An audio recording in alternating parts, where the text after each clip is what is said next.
Hello and welcome दोस्तों to 5 minutes engineering. आज का वीडियो आगे बड़ा कमाल का होने वाला है दोस्तों, क्योंकि आज के इस वीडियो में भैया अपन रैप्ड टोकन्स के बारे में बात करने वाले हैं। कई सारे ऐसे सवाल होंगे आपके दिमाग में रिलेटेड टू दिस टॉपिक, जिनके जवाब आपको इस वीडियो के जरिए मैं देने वाला हूं। एज यूजुअल आपका कम से कम समय लूंगा, अपने सबसे ज्यादा कंटेंट डिलीवर करने की कोशिश मेरी इस वीडियो में रहने वाली। दोस्तों कॉइन्स वर्सेस टोकन्स में भैया अपन टोकन्स के बारे में बहुत अच्छी खासी आइडिया ले चुके हैं, समझ चुके हैं। उस वीडियो की लिंक भी डिस्क्रिप्शन में मैं दे दूंगा, देख लीजिएगा। लेकिन आज भैया बात करने वाले हैं थोड़े आगे की, यानी कि टोकन्स। रैप्ड टोकन्स क्या चीज होता है, ये क्यों होता है, इसकी क्या जरूरत है, क्या इसके बिना काम नहीं चल रहा था, क्या ये ऐसा क्या अपने को प्रोवाइड कर रहा है कि अपन इसका इस्तेमाल कर सकते हैं। आखिरकार इसमें कौन कौन सी चीजें इन्वॉल्व होती है, कैसे ये काम करता है, इन सभी सवालों के जवाब भैया आज मैं आप तक पहुंचाने वाला हूं। तो सबसे पहली बात तो रैप्ड टोकन्स के बारे में बात करने से पहले मैं आपसे पूछना चाहूंगा, मैं कैसा दिख रहा हूं? बढ़िया दिख रहा हूं, अच्छा दिख रहा हूं। क्यों? क्योंकि भैया मैंने अपने आप को रैप किया है with some of the clothings as per the day. और आज कौन सा दिन है? दिवाली का दिन है भैया, फेस्टिवल दिन है। तो फेस्टिवल दिन के हिसाब से अपन आज रैप्ड अप है, मतलब अंदर तो भैया श्रीधर मानकर ही है, लेकिन कपड़ा देखिए आप, कौन सा कपड़ा है, किस कपड़े में मैं रैप्ड अप हूं, वो ज्यादा मायने रखता है फॉर दैट रिस्पेक्टिव डे। तो भैया आज तो भैया अच्छा खासा सच धज के कुर्ता वुर्ता पहन के आए, क्योंकि आज दिवाली का दिन है।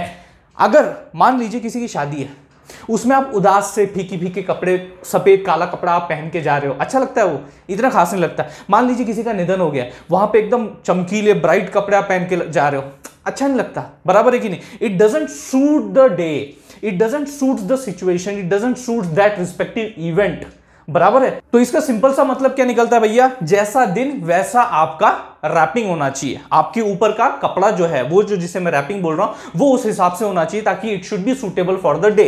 तो इसमें जो मैं डे की बात कर रहा हूं, in our case it is a blockchain, और अपन सब जो है भाई साहब वो है रैप्ड टोकन्स। अब जरा मैं आपको थोड़ा टेक्निकली ये समझाने की कोशिश करता हूं। देखो यार, बहुत सारे अलग अलग दिन होते हैं, वैसे बहुत सारे अलग अलग आपके ब्लॉकचेन्स भी एग्जिस्ट करते हैं। जैसे कि भैया ये बिटकॉइन वाला है, ये आपका इथेरियम वाला है, बराबर। ऐसे बहुत सारे और ब्लॉकचेन्स एग्जिस्ट करते हैं। ये तो मोस्ट पॉपुलर टू मैंने आपके सामने रख दिए। यही काफी आपको समझाने के लिए कि भैया हर एक ब्लॉकचेन अलग होता है, डिफरेंट होता है, उसमें अलग अलग जो रूल्स हैं, रेगुलेशंस हैं, प्रोटोकॉल है, सॉफ्टवेयर, वो डिफरेंट होता है, उनका बिहेवियर डिफरेंट होता है। एक तरीके से उनमें जो भी चीजें हैं, किसी में कम होगा, किसी में ज्यादा होगा। एक पर्टिकुलर अगर पैरामीटर पकड़ लिया जाए तो ये इसमें कम है, इसमें ज्यादा है। दूसरा पैरामीटर पकड़ लिया जाए तो इसमें ज्यादा है, इसमें कम है। तो ये कम ज्यादा वाला तो भैया मामला होता रहता है। लेकिन अगर अपने को as a client, as a node, अगर अपने को ज्यादा का फायदा उठाना है, ओके, मतलब अगर लो कॉस्ट में ट्रांजैक्शन कैरी आउट करना है, तो वो इथेरियम में अच्छी तरह पॉसिबल है एज कंपेयर टू द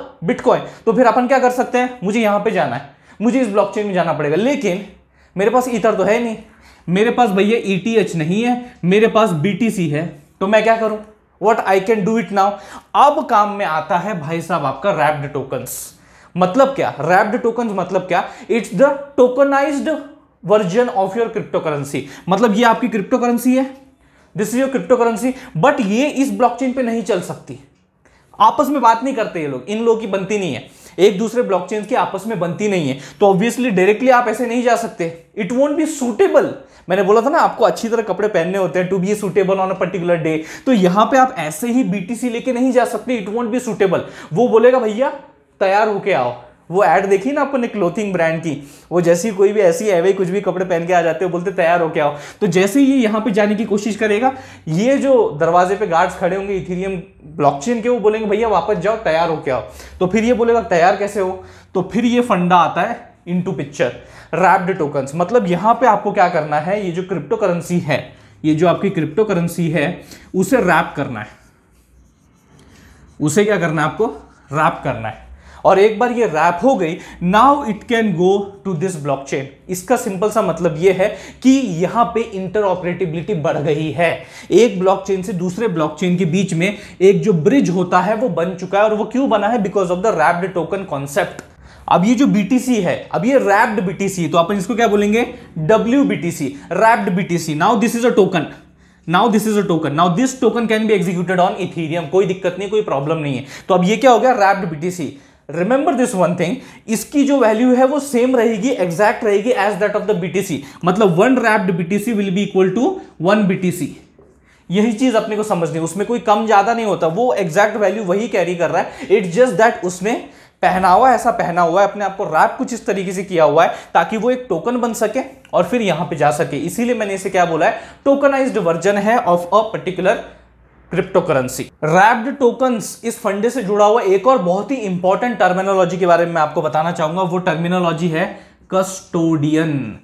अभी कस्टोडियन क्या चीज होता है भाई, इसका रोल बड़ा इंपॉर्टेंट है दोस्तों। होता क्या है, देखो मैं पूरा सीक्वेंस आपको बताता हूं। यहां पे देखो यार, एक बंदा आया, मान लीजिए उसके पास 1 BTC है, ओके, लेकिन उसको एक रैप्ड BTC यानी WBTC चाहिए, तो वो क्या करेगा, वो सीधा सीधा कस्टोडियन के पास जाएगा, कस्टोडियन को अपना वो जो 1 BTC है वो देगा, वो जो 1 BTC है वो कस्टोडियन को देगा, ठीक है। अब कस्टोडियन कोई भी हो सकता है, एक आपका स्मार्ट कॉन्ट्रैक्ट हो सकता है, दाओ हो सकता है, और वो फिर कस्टोडियन क्या करेगा, ये आपका 1 BTC होल्ड करेगा, रखेगा, और उसके बदले में आपको जो प्रोवाइड करेगा वो एक, क्या बोलते हैं, डिजाइन मेरे को बनाना पड़ता है, वो एक रैप्ड BTC होगा। वो क्या होगा, एक रैप्ड BTC आपको प्रोवाइड करेगा, और फिर आप इसका इस्तेमाल एग्जीक्यूट कर सकते हो किसी और दूसरे ब्लॉकचेन्स के ऊपर। ये सिंपल सा फंडा है। अब मान लीजिए आफ्टर दैट कोई अगर आता है यही रैप्ड BTC लेके, ओके, तो वो किसके पास जाएगा, कस्टोडियन के पास जाएगा, और कस्टोडियन क्या करेगा, इसी का उल्टा करेगा। मतलब कस्टोडियन को प्रोवाइड किया जाएगा इनपुट